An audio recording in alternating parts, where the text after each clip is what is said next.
교독하도록 하겠습니다. 제가 1절 읽겠습니다. 블레셋 사람들과 이스라엘이 싸우더니 이스라엘 사람들이 블레셋 사람들 앞에 도망하다가 길보아 산에서 죽임을 당하여 엎드러지니라. 블레셋 사람들이 사울과 그 아들들을 추격하여 블레셋 사람들이 사울의 아들 요나단과 아비나답과 말기수아를 죽이고 사울을 맹렬히 치며 활 쏘는 자가 사울에게 따라 미치매 사울이 그 쏘는 자로 말미암아 심히 다급하여 사울이 자기의 무기를 가진 자에게 이르되 너는 칼을 빼어 그곳으로 나를 찌르라. 할례 받지 못한 자들이 와서 나를 욕되게 할까 두려워하노라.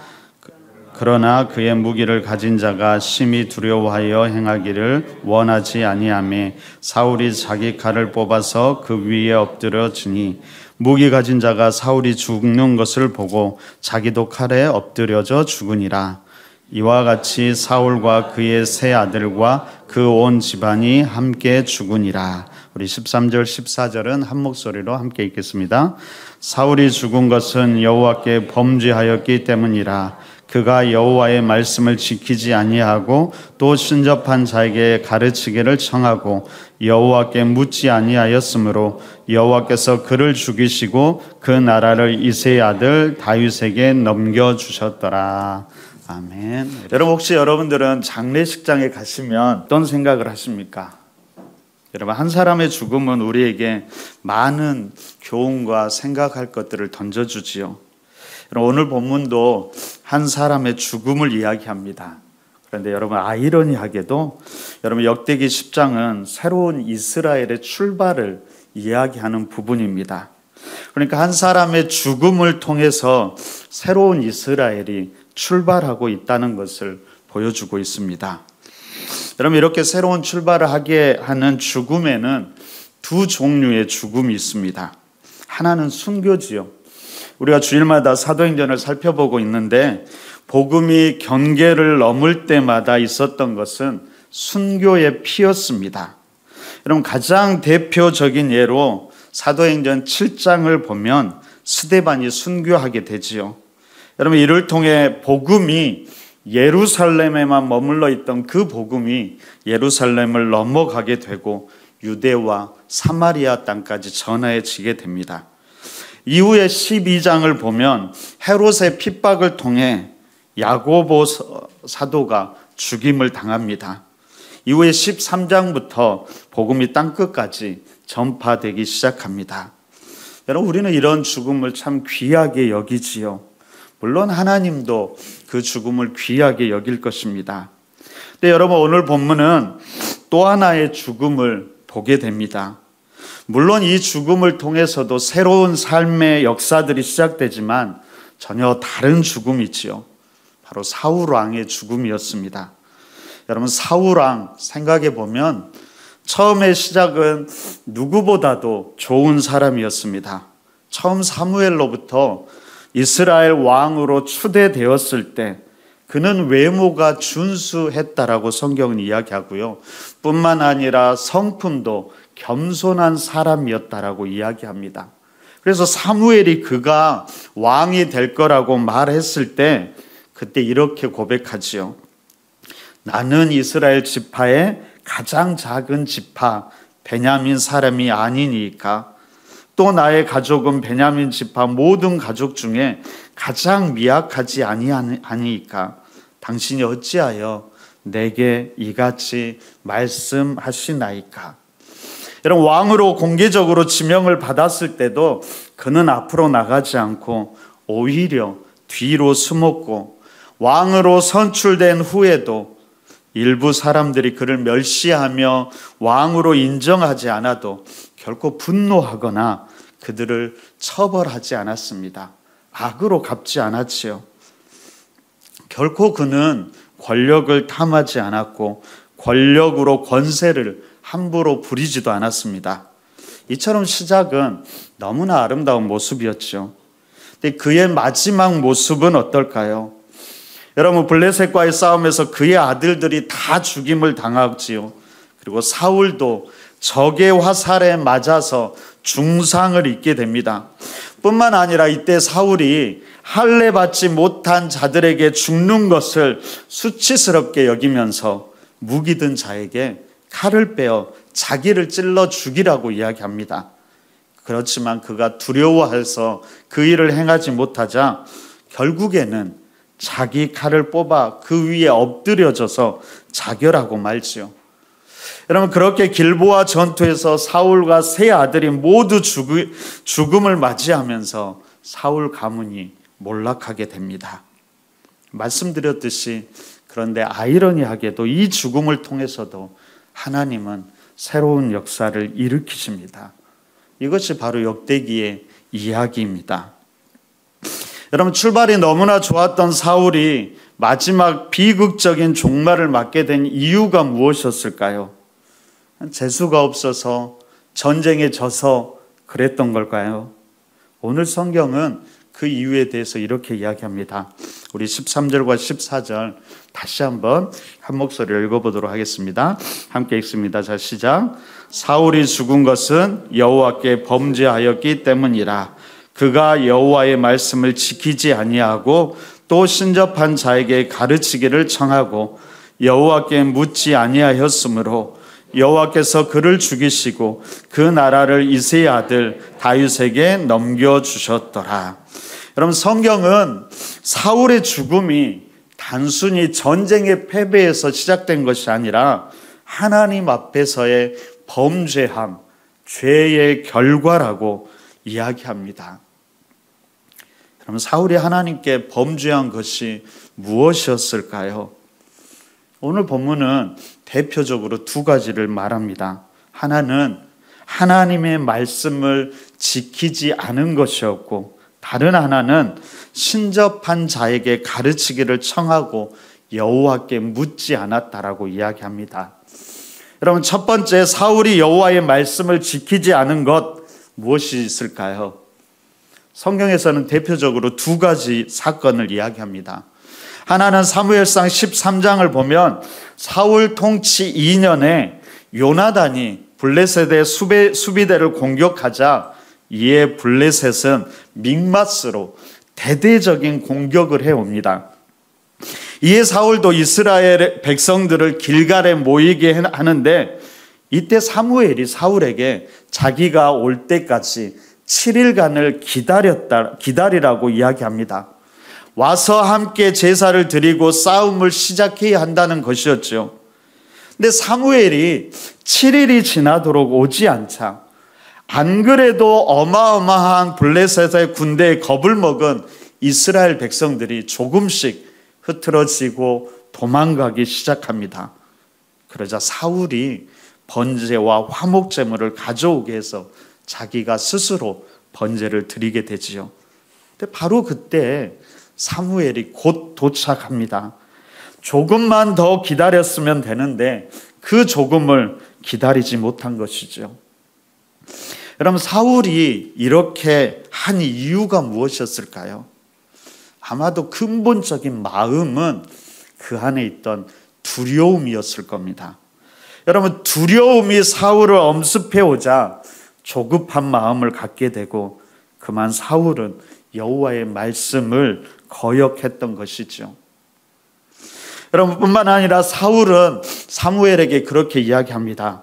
당신이 오지 않아서 부득이하게 번제를 드렸다라고 말하면서 책임을 전가하지요. 또 하나의 사건은 아말렉과의 전쟁 때 있었던 일이었습니다. 하나님께서 사울에게 승리를 주시면서 아말렉의 모든 것을 진멸하라고 말씀하십니다.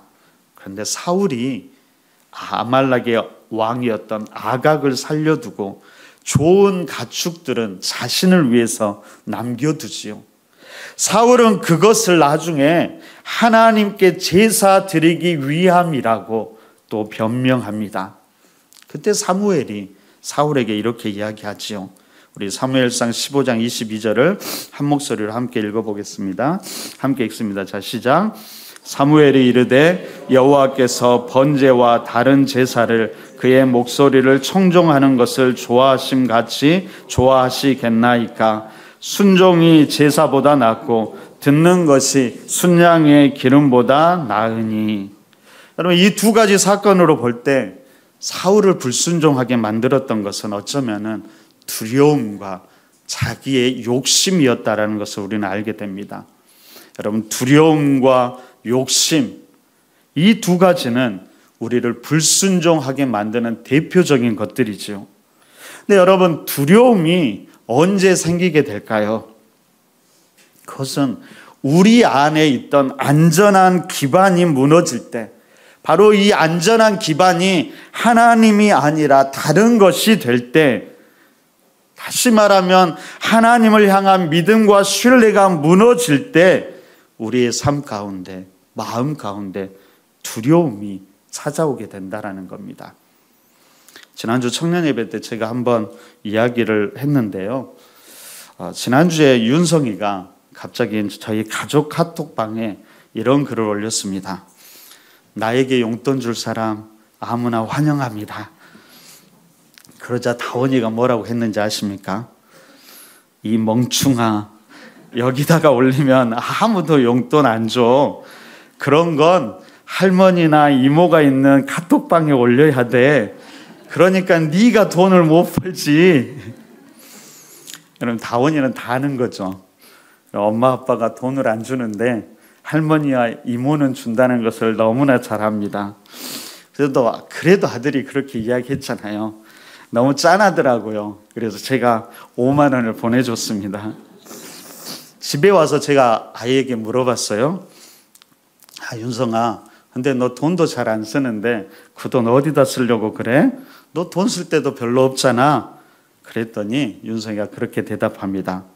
혹시 친구들이랑 쓸 때가 있는데 자기가 돈을, 최근에 친구 생일들이 많아서 돈을 다 써버렸다랍니다.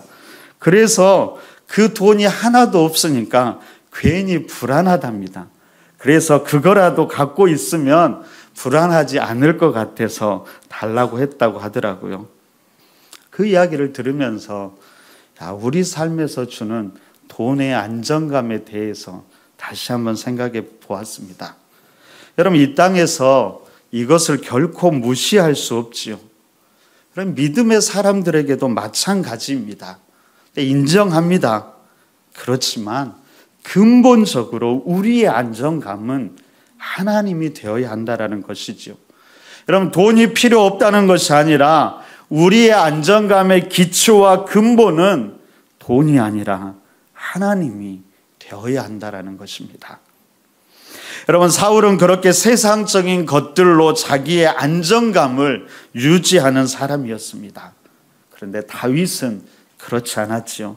철저히 하나님을 안정감으로, 자신의 안정감으로 삼는 사람이었습니다. 여러분, 다윗이라고 흔들리지 않았을까요? 다윗이라고 두려워하지 않았을까요? 그럼에도 불구하고 그때마다 다윗은 자기 자신에게 선포하며 하나님을 안정감으로 끝까지 붙들었다는 것입니다. 시편 18편 1절과 2절에서는 이렇게 이야기합니다. 우리 자기에게 선포하듯 우리 함께 한번 읽어보겠습니다. 자, 시작. 나의 힘이신 여호와여, 내가 주를 사랑하나이다. 여호와는 나의 반석이시요 나의 요새시요 나를 건지시는 이시요 나의 하나님이시요 내가 그 안에 피할 나의 바위시요 나의 방패시요 나의 구원의 뿌리시요 나의 산성이시로다. 죄송한데 전 물 한 잔만 주시겠어요? 저만 더운가 봅니다. 저는 많이 더워서 그렇습니다. 여러분, 또 다윗은 시편 46편 1절과 3절에서도 이렇게 이야기하지요.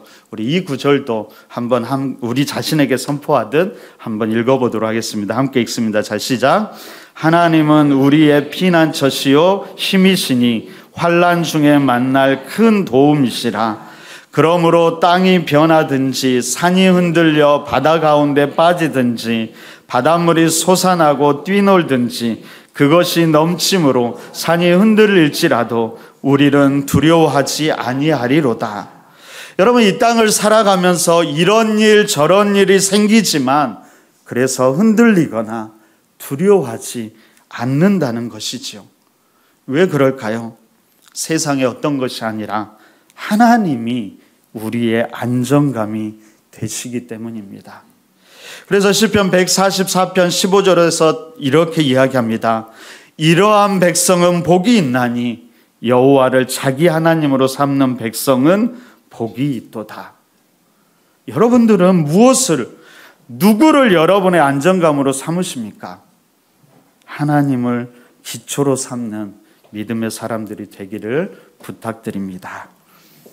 죄송합니다. 저만 먹어서.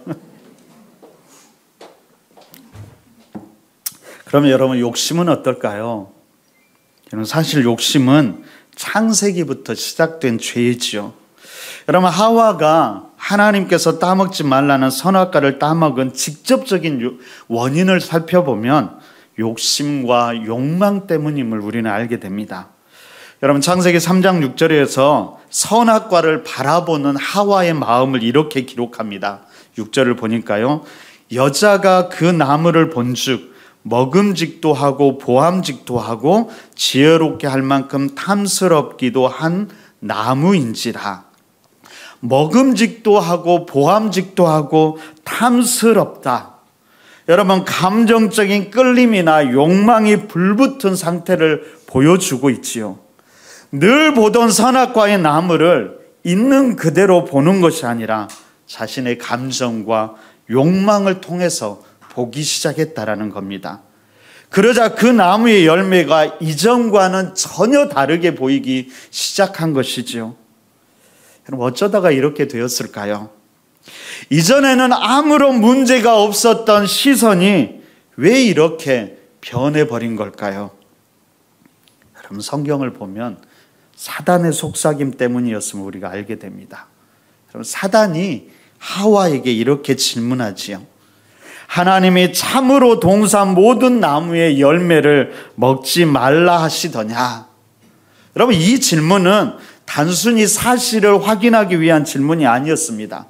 오히려 하와에게 의심을 불러일으키기 위한 교묘한 질문이었지요.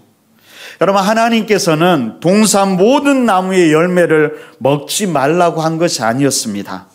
하나님은 오히려 모든 나무의 열매를 누리게 하시면서 다만 동산 중앙 나무의 열매 그 하나만 먹지 말라고 했던 것이죠.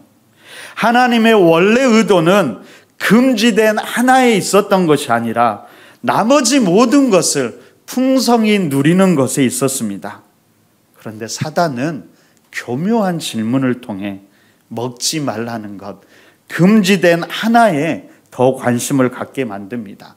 그러면서 틈을 만들어 가지요. 그랬더니 하와가 이렇게 이야기합니다. 우리 2절과 3절 한번 읽어볼까요? 함께 읽습니다. 자, 시작. 여자가 뱀에게 말하되 동산 나무의 열매를 우리가 먹을 수 있으나 동산 중앙에 있는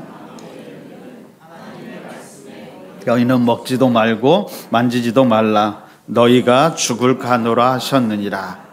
자신에게 허락된 축복을 보던 눈이 어느새 금지된 것에 집중하게 되고 먹지 말라는 것은 만지지도 말라는 것으로 과장되고 반드시 죽을 것이다 라는 것은 죽을 수도 있다라는 불확실한 것이 되어버립니다. 이때 사단이 결정적으로 이렇게 한 방을 날리지요. 4절과 5절을 보니까요, 뱀이 여자에게 이르되 너희가 결코 죽지 아니하리라. 너희가 그것을 먹는 날에는 너희 눈이 밝아져 하나님과 같이 되어 선악을 알 줄 하나님이 아심이니라. 결국 하와는 이 말에 넘어가서 하나님의 말씀을 잊고 선악과를 따먹게 됩니다. 여러분, 이러한 과정을 보면서 우리가 깨닫게 되는 것은 무엇일까요? 그것은 실상 우리의 욕망은 작은 틈에서부터 분출되기 시작한다라는 겁니다. 그런데 그것이 결코 한순간의 일은 아닙니다. 계속 반복되는 과정이 있습니다. 그 과정 속에서 계속해서 사단에게 마음을 내어주지요. 결국에 우리의 시선과 생각이 왜곡되기 시작하고 그러면서 자꾸 정당화와 합리화를 하면서 우리의 욕심과 욕망을 분출시키는 것이지요. 잊지 말 것은 이것이 한 번의 결정이 아니라는 거예요. 끊임없이 우리가 반복하고 있다라는 겁니다.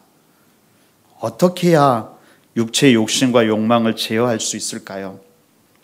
여러분, 육체와 욕심과 욕망을 제어하려고만 해서는 안 되고요.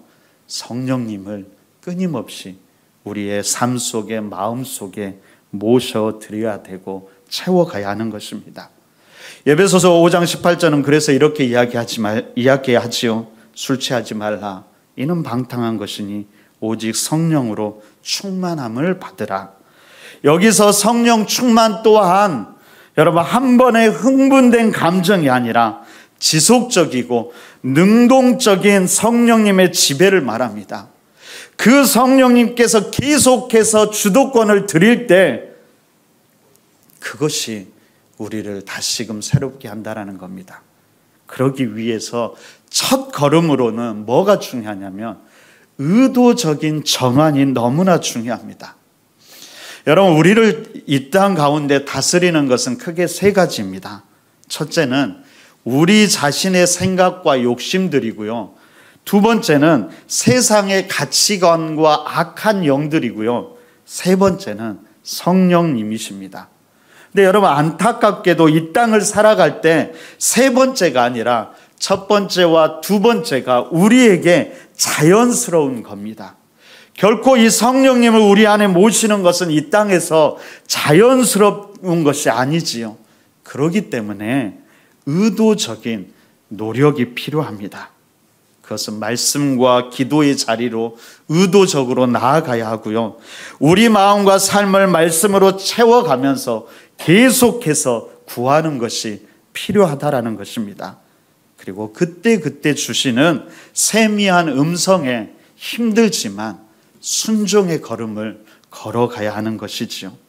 이렇게 말씀과 기도, 순종의 사이클을 계속해서 반복하는 것이 중요합니다. 그러다 보면 이 의도적인 것이 어느새 우리에게 자연스러운 것이 될 것입니다. 우리가 자전거를 타거나 운전할 때도 그렇잖아요. 처음에는 머리로 자꾸 생각해야 되고 의도적으로 이것하고 순서를 기억하면서 해야 합니다. 근데 그것이 익숙해질 때는 우리도 모르게 자연스럽게 행하는 것이지요. 성령님을 모시는 것 또한 이 땅에서는 그러한 과정이 필요하다라는 것입니다. 여러분, 사울의 두 번째 죄는 뭐였을까요? 성경은 여호와께 묻지 않고 신접한 자에게 가르치기를 청했다라고 이야기합니다. 그럼 사무엘상 28장에 나오는 이야기인데 사울의 인생에서 말기에 일어난 사건이었습니다. 여러분, 당시 사무엘은 이미 죽은 상태였지요. 하나님께서도 더 이상 사울에게 응답하지 않을 때였습니다. 아니, 어쩌면 하나님이 응답하지 않은 것이 아니라 더 이상 사울이 하나님을 찾지 않고 하나님께 묻지 않은 것이지요. 그러한 때 사울에게 위기가 다가옵니다. 블레셋의 대대적인 침공이 다시금 또 일어나지요. 그때 두려워하면서 사울이 어떻게 해야 될지를 모릅니다. 그러자 마침내 엔돌의 신접한 여인을 찾아가게 되지요. 여러분, 사울이 신접한 여인을 찾은 이유가 무엇이었을까요? 물론 그 안에 있던 두려움이 원인이었겠지요. 뿐만 아니라 하나님의 신이 사울을 이미 떠났다라고 성경은 이야기합니다. 하나님의 신이 우리를 떠날 때 여러분, 우리에게 필요한 것은 무엇일까요? 그것은 다른 어떤 것을 찾는 것이 아니라 우리의 삶에 회개가 필요합니다. 하나님은 우리가 회개할 때 다시 우리와 관계를 맺어주시는 분임을 우리가 기억하고 그분을 의지하면서 다시 하나님께 나아가야 합니다. 그런데 사울은 하나님의 신이 떠날 때 회개하기보다는 다른 손쉬운 신접한 자를 찾아가 묻고 들었던 것이지요. 여러분, 오늘 6월 첫날 기도회를 시작하면서 우리 자신을 다시 한번 돌아보기 원합니다. 여러분, 때때로 하나님의 영이 멀리 있는 것처럼 느껴지십니까? 그래서 답답하십니까? 자꾸만 다른 것을 찾고 싶으십니까? 여러분, 그러지 마시고 끝까지 하나님께 매달리시는 여러분이 되시기 바랍니다. 다시 우리 자신을 돌아보면서 우리 안에 있는 죄악들을 정직하게 고백하면서 다시 하나님의 영이 우리의 심령과 삶을 충만히 다스리도록 우리의 마음을 다해서 간구했으면 좋겠습니다. 여러분, 6월을 우리가 어떻게 보내야 할까요? 여러분, 보통 6월은 계절의 전환점으로 이제 본격적인 무더위가 시작되기 전에 기온이 점점 올라가고요. 장마철도 이제 시작된다고 합니다. 학업과 업무의 중간 시간이기도 하지요. 학교나 회사에서는 상반기를 마무리하고 하반기를 새롭게 이제 준비해야 되는 달이기도 합니다. 또한 나라와 관련된 기념일들도 많이 있지요. 6월 6일 현충일이, 6월 10일 민주항쟁 기념일이, 6월 25일 한국전쟁들이 있어서 이 6월 달을 호국 보훈의 달이라고도 이야기합니다. 여러분, 이 유년 6월을 시작하면서 우리가 먼저 다시 말씀과 기도의 자리로 나아가서 하나님과의 관계를 더 깊이 만들어 가시기를 바랍니다. 또한 성령님의 임재를 구하시면서 성령님이 주시는 은혜도 다시 사모했으면 좋겠습니다. 그리고 하나님께 통찰력과 지혜도 구하면서 어떻게 전반기를 돌아보고 하반기를 준비해야 할지도 기도의 자리로 가지고 나아가 보십시오.